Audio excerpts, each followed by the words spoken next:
Okay, guys, haven't done this shit in a while, so we're gonna see how it goes. Um, but did want to go over a little bit the curiosity in regards to what I've seen statistically. I'll get into that. Um, I hate to sound like Aaron Rodgers here, but it's week two. Relax. So we got to see a fire sale. That was very nice, Jarrod. Way to step up your game and act like a true quitter. So we got another quitter in Alex. So welcome to the league. Fun to watch you quit publicly. But you at least didn't change your team name to quitter. So fire sale. Fire sale. That's a great team name of giving up. So really, really proud to see that out of you, Jarrod. So as far as Alex, you as well too. Always great to play poker with somebody who plays with their cards face up.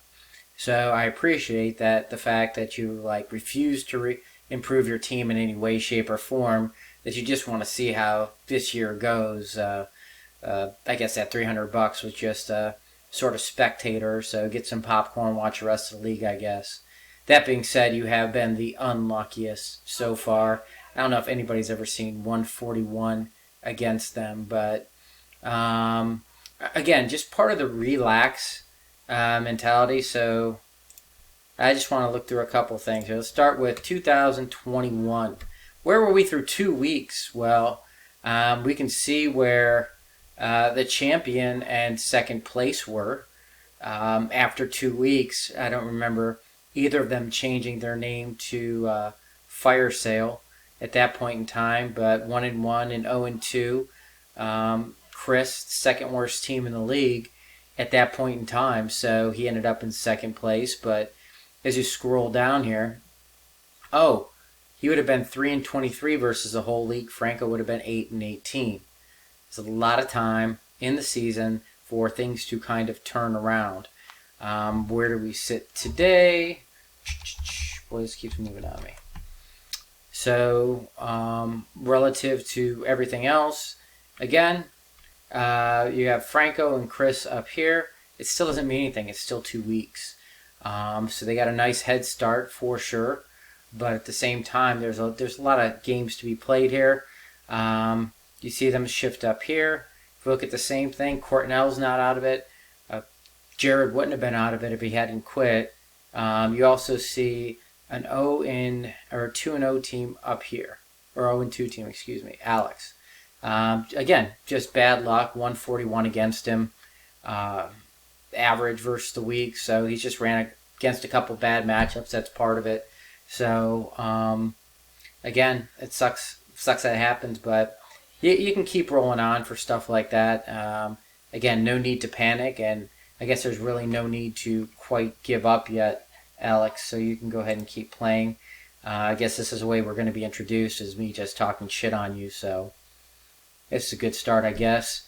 As far as the draft went, didn't get to really recap that, but now that we're into week 2 here, or week 3, Nick Chubb, boy, definitely worth taking James Conner over him, so way to overthink that one. Deontay Johnson doesn't look like a bad solid pick, but again, over some of the other receivers that got picked, just again, a might bit surprising, but we will see how Mitch Trubisky leads this team going forward. So whatever. Good luck with choosing that quarterback. Just overdrafting, overthinking at that point in time is what I was thinking, and it's kind of coming true. So he does have the nice pick of Patrick Mahomes. By the way, the bet was that he was going to take a quarterback, and that quarterback would be Patrick Mahomes, and which pick he would be taking that with was the debate. So Bo and I were betting on that, and that's what I won. It's never been paid up, but whatever. As far as Ben goes, Ben benefited the most from JUCO overreaching on some picks. He was able to take the best people available. And Steve just letting go of Lamar for absolutely no reason at all. So, again, another surprise person to be let go.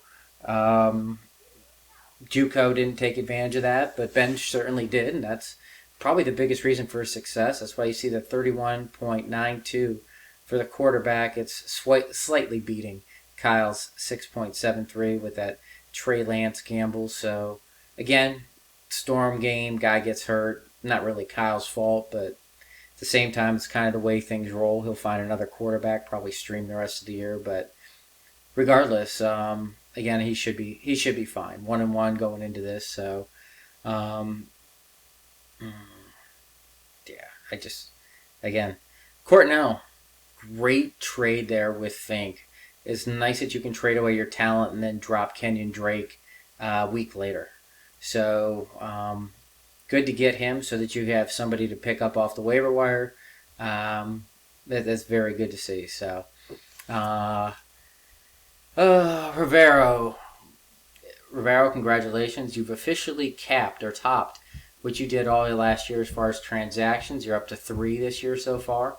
That's way more than you did last year throughout the season. So you're on definitely a different trajectory. We'll see how that carries you throughout this.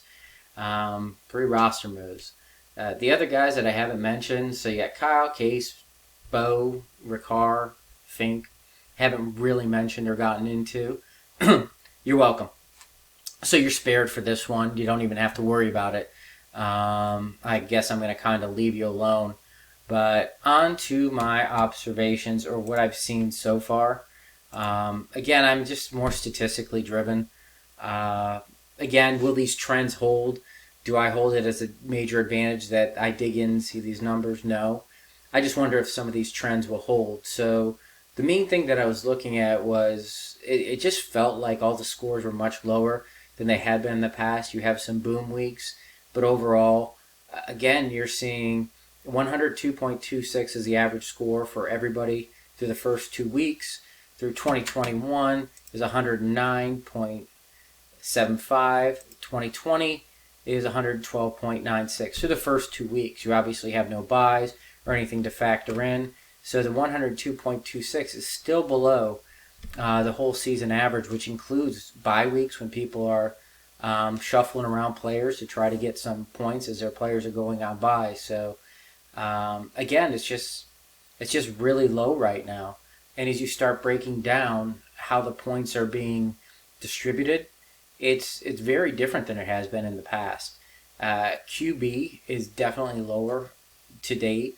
Again, you got the Trey Lance stuff sitting in there. You have other things as well too, but it's still rather significant below 10, 12%, somewhere in there, 8 to 12% below what we've seen in the past. So that's a lot lower. Wide receivers were the main thing that I saw that was a huge jump. So that's one of the things that I was looking at. Rivero wanted to get rid of Justin Jefferson before the draft, just didn't like him. Hence the reason I'm sure everybody offered him a trade. He decided to keep him. Smart move. But just in general, the wide receivers are scoring a lot more than they have in the past. And running backs are way depressed. So that's the main observation that I've seen. Flexes all over the place. Tight ends seem to be way down too. So to have a tight end like Andrews or Pitts, I mean, you don't want to give up a Pitts right now. I don't know anybody who would, but I guess if they had a fire sale, they might. But having that tight end advantage could be beneficial if you can get some of those other positions to go. But you're seeing some big weeks from wide receivers, I think, which is driving a lot of different things. They're winning weeks for people at this point in time. So that's just the things that I'm kind of seeing. Defenses, kickers, who cares? Outside the fact you're probably seeing a little bit more from defenses. Again, kickers, I'd love to get rid of them. I hate kickers. I have no idea which kicker to ever pick because they all look like shit to me. So I got the choice to pick between dog shit, cat shit, and cow shit. And I get to pick every week and eat a bowl of it. So thanks for keeping kickers in the league, Bo. That's very important to me that I'm able to see that I can go pick up guys off the waiver wire that I can give a shit less about. And to me, their statistics are completely random. So that's all I had to go through. Rather long video. Not very happy with how the teams are performing. My teams are performing so far this year, but again, it's only week 2. I'm not going to have a fire sale. I'm not going to panic. So we'll see how things go.